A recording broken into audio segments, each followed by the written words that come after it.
Hello friends, welcome to my channel. Today we will study from class 11 English, chapter 1, The Portrait of a Lady. Please like, subscribe and comment. Let's get started.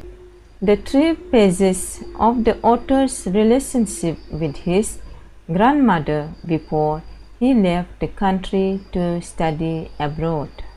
Answer. The author experienced 3 distinct phases in his relationship with his grandmother before leaving for abroad. Number, early childhood. His grandmother helped him get ready and accompanied him to the village school. 2. Number, boyhood. They shared a room while he attended city school, though she could no longer assist in his studies. 3. Number, early youth. Their close bond weakened when he was given a separate room at the university. 2. Number, mention 3 reasons why the author's grandmother was disturbed when he started going to the city school. Answer. The author's grandmother was troubled by his move to city school for the following reasons. 1. She disapproved of Western education and science. 2. She was upset to find no religious scriptures or teachings of God in the curriculum. 3. Number, she believed music was inappropriate for respectable people, associating it with beggars and prostitutes. 3. Number, mention 3 ways in which the author's grandmother spent her days after he grew up. Answer. After the author grew up, his grandmother spent her days in the following ways. 1. She accepted her solitude and lived alone in her room. 2. She recited prayers while spinning the wheels. 3. She spent half an hour each afternoon feeding the sparrows. 4. Number, mention the odd way in which the author's grandmother behaved just before she died. Answer. Before her death, the grandmother stopped speaking to anyone. The night prior, she didn't join in singing or drumming during the homecoming celebrations, focusing solely on praying and counting beads. She lay still, deep in prayer, ignoring her family's concern. 5. Number, mention the way in which the sparrows expressed the sorrow when the author's grandmother died. Answer. The sparrows expressed their sorrow in a remarkable way when the author's grandmother died. Thousands of them gathered in the veranda and her room, silently sitting on the floor near her lifeless body. Unlike the usual surfing, they remained completely quiet, creating an atmosphere of mourning. Even when the narrator's mother offered them breadcrumbs, they did not eat, showing their grief in their own silent manner. As the grandmother's body was carried away for cremation, the sparrows flew away quietly. The next morning, the untouched breadcrumbs were swept into the dustbin. Next is talk to your partners about the following. Let's see. 1. Number, the author's grandmother was a religious person. What are the different ways in which we can come to know this? Answer. The grandmother of the author was a deeply religious person. This can be known from the different ways of her behavior. Every morning she visited the temple and read the scriptures. She always mumbled inaudible prayers at home and kept telling the rosary beads. She constantly repeated prayers like a song while helping the author get ready for school. She wished that the author would learn it by heart. She did not like the English schools as there was no teaching of scriptures and God. She would recite prayers even while spinning in her spinning wheel. Once she forgot to say her prayer prior to her death.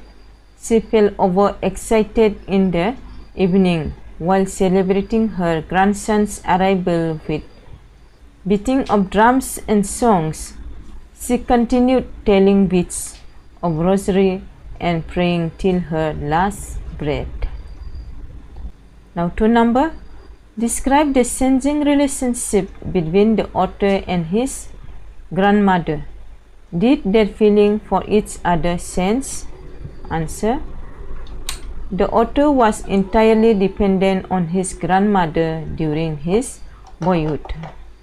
She was an important part of his life. However, a turning point came in their friendship when they moved to the city. As he went to school by bus, she was not able to accompany him. She could not help him in his studies, though they shared the same room. She used to ask him what his teachers taught him and did not believe in the things which were taught at school. She was pained that he was not taught about scriptures and God. As music was being taught, she felt offended and expressed her disapproval silently. She rarely spoke to the author after this. The link of their friendship was snapped as he was given a separate room when he went to the university. However, the feelings towards each other did not change. They loved one another deeply.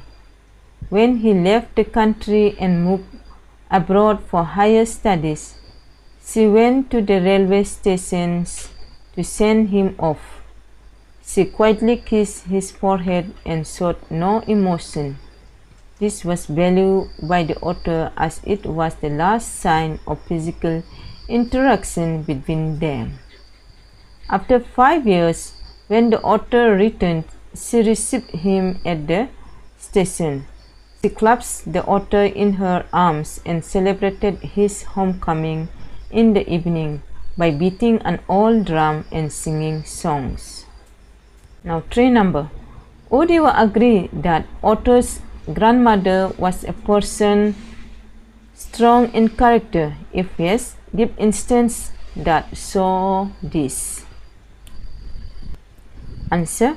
Yes, I agree that the grandmother of the author was a person with a strong character.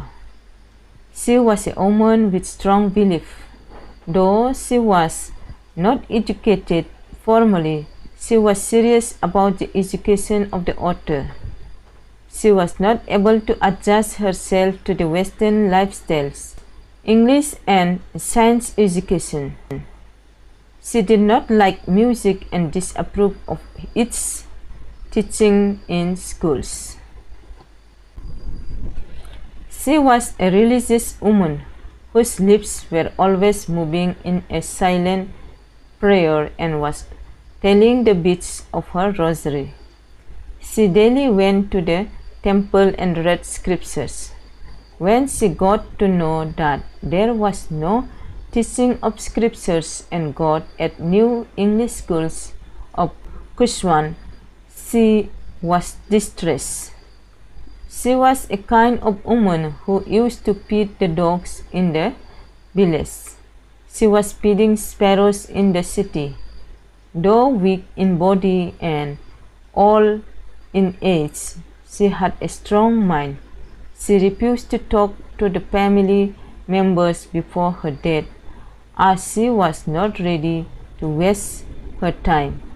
She wanted to make up the time she did not pray to God the previous evening. She lay peacefully in bed telling the beads of rosary and saying prayers until her last breath. Now, fourth number. Have you known someone like the author's grandmother? Do you feel the same sense of loss with regard to someone whom you have loved and lost? Answer: yes. My grandfather had looked after me and loved me deeply.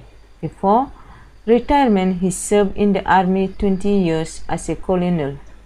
He was still smart and active when I was school-going kid. He was more interested in jogging, walking, and playing games outdoors. He used to inspire us by waking up early in the morning. He believed that a healthy body comes from a healthy mind. He taught us a few physical exercises followed by nourished food and meal, and asked us to study for some time before going to school. He used to inquire about what we had been taught at school in the afternoon. He helped us while doing our homework and supervised our writing, reading, and solving problems. He was gentle but firm and stressed on the building of good character and habits. When I left the country for higher studies, he passed away. When I see his photograph on the wall, a sense of loss fills my heart. But his look cheers me to stay strong and fight the struggle of life. The answer to these questions can differ from person to person because it depends on your experience with your loved ones. You can write your own answer. It's just an example for you from my side. Okay? Next is thinking about language. It's also from the textbook. Answer 1. Which language do you think the author and his grandmother used while talking to each other? Answer: the grandmother of the author was not educated. I think the author and his grandmother used Punjabi, which was their mother tongue, while talking to each other. 2 number. Which language do you use to talk to elderly relatives in your family?